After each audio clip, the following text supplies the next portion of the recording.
నేటి ధ్యాన వాక్యము ఆదికాండము 2వ అధ్యాయము 7వ వచనము.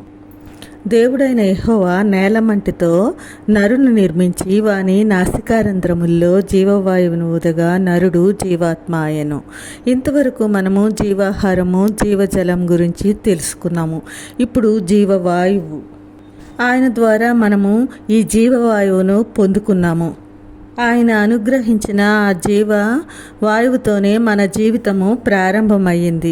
అలా ప్రారంభమైన జీవితము అర్థవంతంగా, నైతికంగా, నైతిక విలువలు కలిగిన జీవితము మనము మరి జీవిస్తున్నామా?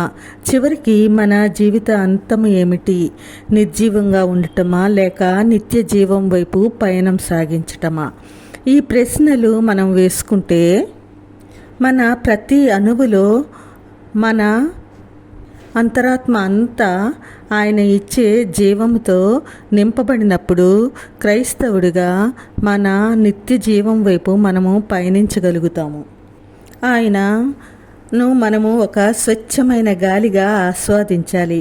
ఆయన్నే మన నరాల్లోనూ గాలిగా పీల్చుకోవాలి.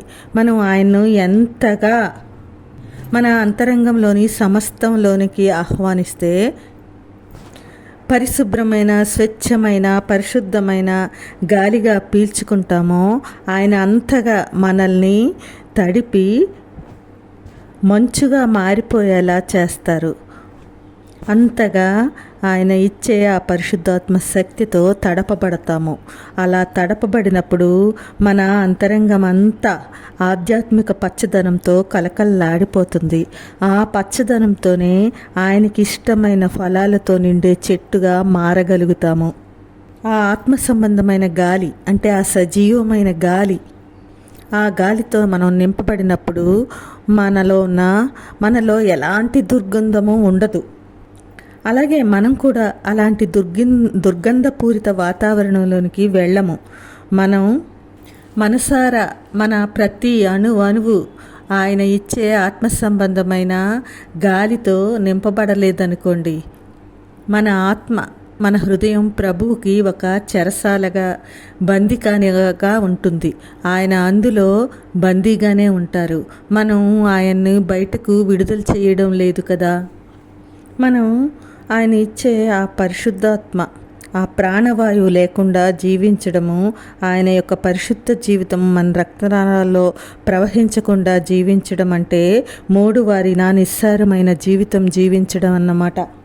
ఇలా ఆయన్ను జీవాహారమైన ఆయన్ను భుజించకుండా, జీవజలాన్ని త్రాగకుండా, జీవమై ఉన్న ఆయన్ను పీల్చకుండా ఉంటే ప్రకటన 3వ అధ్యాయం 1వ వచనంలో చెప్పినట్లు జీవించుచున్నావు అన్న పేరు మాత్రం ఉన్నది కానీ నీవు మృతుడవే. అలాగే తిమోతి 2వ పత్రిక 3:5లో పైకి భక్తి గల వారి వలె ఉండి దాని శక్తిని ఆశ్రయించిన వారు ఉండేలాగా మనం ఉంటాము. ఆయన మనలో ప్రతి అణువులో సంపూర్ణ భక్తిని చూడాలనుకుంటున్నారు. అపరిపక్వమైన, అసంపూర్ణంతో కూడిన మన భక్తి ఎందుకు పనికిరాదు. ఆయన ప్రమాణాలను మనం అందుకోవాలంటే మన క్రైస్తవ ప్రవర్తన, క్రైస్తవ జీవనం మానవీయమైంది కాదు, దైవిక శక్తితో ముడిపడి ఉండాలి. రొట్టె అయినా తన ప్రజలు తినాలి, దానితోనే పోషింపబడాలి అన్నది ఆయన యొక్క అభిమతము. అందుకే యోహాను సువార్త 6:63లో నేను మీతో చెప్పి ఉన్న మాటలు ఆత్మయు జీవమై ఉన్నవి అని ప్రభువు చెప్తారు.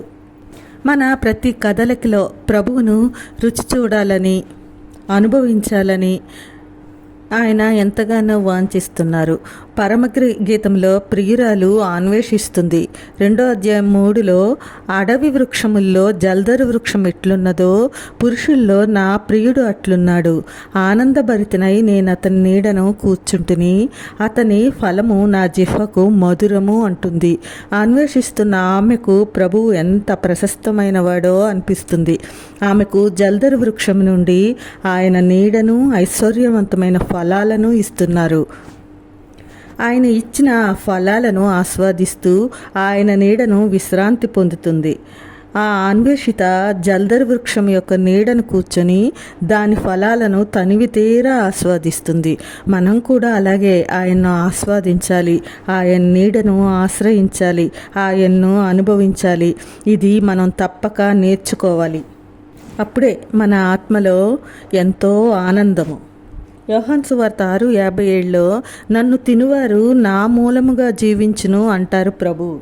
మన శరీరమే ఒక దేవాలయం కదా, మరి ఆ దేవాలయం ఎలా ఉంచుకోవాలి? జీవాహారమై ఉన్న ఆయన్ను తినాలి, జీవజలాన్ని తాగాలి, జీవపు గాలి పీల్చాలి.